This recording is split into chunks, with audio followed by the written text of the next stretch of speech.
Hello and welcome to Tales from a Sex Store. I'm Hazel, and you may have noticed that we have some new music. I'm thrilled to announce that we have been working with a local musician to get new intro-outro music. Our podcast hosting platform has been on shifting sands a little bit when it comes to their music selection, so we sought out our very own unique and identifiable theme. We're thrilled to present it today and going forward. This fantastic artist is none other than Chase McNinch, and you can find Chase's work at Chase_AM, CHACE_AM on Instagram. So today I'd like to talk a little bit about expanding sexuality. Last episode, I talked briefly about spicing things up, and we have people that come into the store all the time to do just that. Whether you're getting into lingerie or exploring BDSM, the acronyms of Kink are really fantastic guidelines for any kind of relationship, any level of sexual exploration. A while ago, we did a concise blog post called Kink and Consent, the alphabet soup of acronyms. It explores most of the popular acronyms from Kink, explains BDSM, and looks at the acronyms of safe play and of consent. They're really awesome acronyms to take a peek at because they function as guidelines to explore safely expanding your sexuality and negotiating that expansion in a healthy way. Expansion seems to sort of blossom, beginning as subtle thoughts and fantasies before becoming reflected in more active interests or media that is sought out. From there, it actualizes as toy exploration, new experiences, partnered exploration, and then lifestyle changes. So when a person comes into the store, we welcome them and ask what brought them in that day, ask if they have any questions for us. We try and make Erotique as safe and informed a space as we can for previewing how far down the rabbit hole goes. So if you're looking for information on a new interest, our store's a really good place to start your search. You can delve as deeply as you like, stop at any point, whatever your comfort level is, backtrack, renegotiate, whatever works for you. We will do our best to make the experience a comfortable and exciting one. We check in to make sure that we're getting you to your goals and getting you information on anything that you have an interest in. You can always look at the menu without buying, if that makes sense. That being said, Billy does love to demonstrate the eStim products, specifically Kink Lab's Neon Wand. It's his favorite toy. And there are a bunch of various attachments that we have for that. It's so much fun. It's hard not to get into it. He loves that toy so much. It's a blast.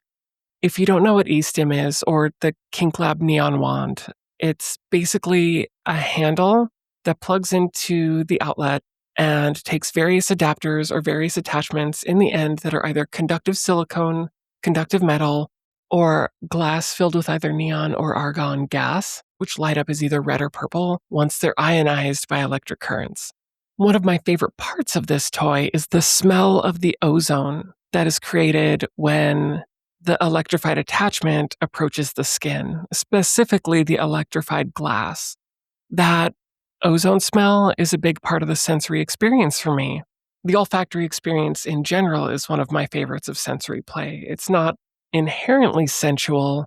However, it can be a Pavlovian trigger to arousal if a fragrance is paired to other arousing acts. And I find that to be fascinating and delightful. I think a lot of people play with it, though maybe not super intentionally. Like, if you're laying down a bed of roses, the smell is involved. If you're using a massage oil candle or massage oil in general, the smell of that oil or candle is involved, right? And not everybody likes the same fragrances, and it's important to cater your fragrance preferences to have an enjoyable experience. Anyway, the point is, there's a lot in sexual exploration, expansion, growth. sexual curiosity that involves navigating your boundaries, and there is so much to explore. While you're navigating your boundaries, I hope you remember that it is very healthy to constantly check in with them, both when they become uncomfortable and backing off, as well as speaking up for yourself when you need a readjustment or redirection to get to a place that you're trying to go. It's always good to start small with little expansions. You don't need to dive right into the deep end. And establishing a strong foundation of communication with your body and your experiences and anybody else that's involved to establish trust in the new areas of exploration. Strong foundation.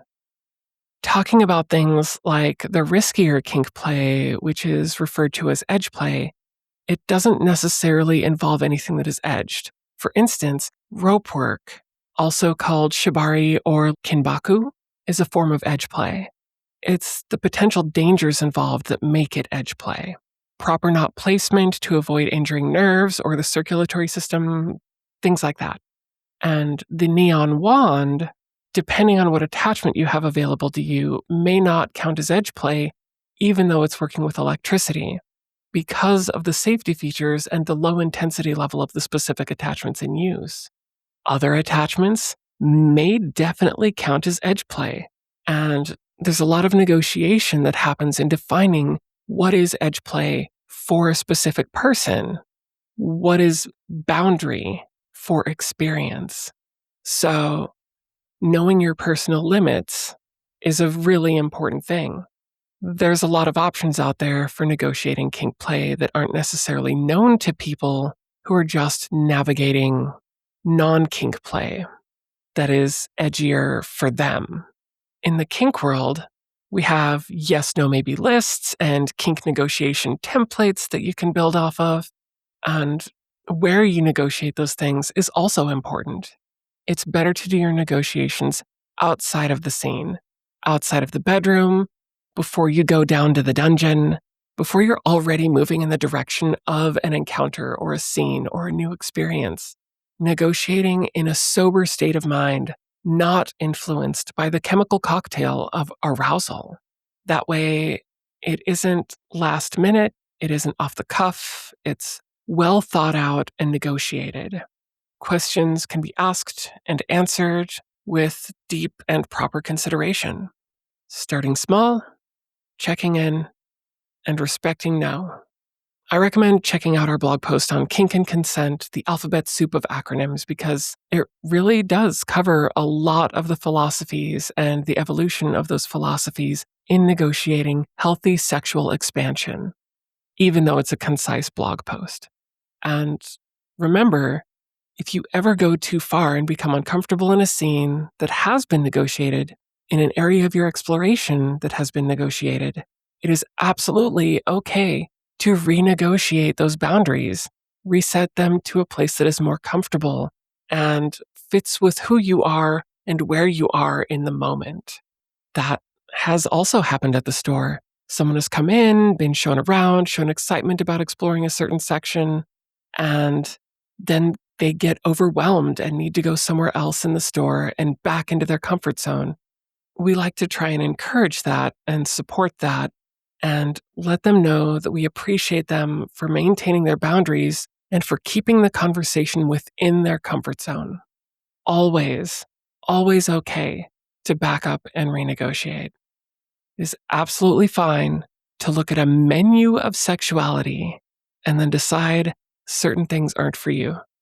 And it's also absolutely okay to renegotiate what is okay for you off of a menu at any time. You don't have to eat off of the part of the menu. It's healthy to seek your pleasure and maintain your comfort. If I were going to pick just one acronym of all the acronyms that are out there in the kink world, I would pick CRISP, which is one of the acronyms of consent. CRISP stands for considered, revocable or reversible, informed, specific, and participatory. That's what it takes in order to make something truly consensual. This is one of those acronyms that I think should really be considered in one's everyday life. And again, if you would like to learn more about the various acronyms used in the kink scene, you can find those on our blog post, linked in the show notes. Adult stores vary wildly in how well informed they are and how much they get into the education of healthy sexuality. But Erotique is definitely a place where you can go, at least to get a few questions answered, and find a direction to go to continue researching for yourself in your exploration. So, I hope that you find your fantasies actualized in a safe and healthy way, and I hope that this didn't become too much of a pitch for dabbling into the realm of kink. It's just a really good place, a good community to find deeply considered and pressure-tested information about navigating and negotiating sexual exploration and consent. Thank you so much for listening today. I hope you've enjoyed this episode and this new music. We would love to hear from you at tfass@erotiquestyle.com. Next week, we have Greg Lamb from Future Method. I'm excited to be able to bring him on the show. Future Method is an exceptional product. It's an anal douche powder, which is amazing. It's like a spa treatment for your ass. I hope that you'll join us for this discussion with Greg, not necessarily entirely about Future Method, but just like picking Greg's brain. He's a really cool person. This has been Tales from a Sex Store. I'm Hazel. And once again, thank you so much to Chase for this amazing music. I'm over the moon about it. Please check her out at CHACE_AM on Instagram. Happy orgasms and mental hugs. Bye.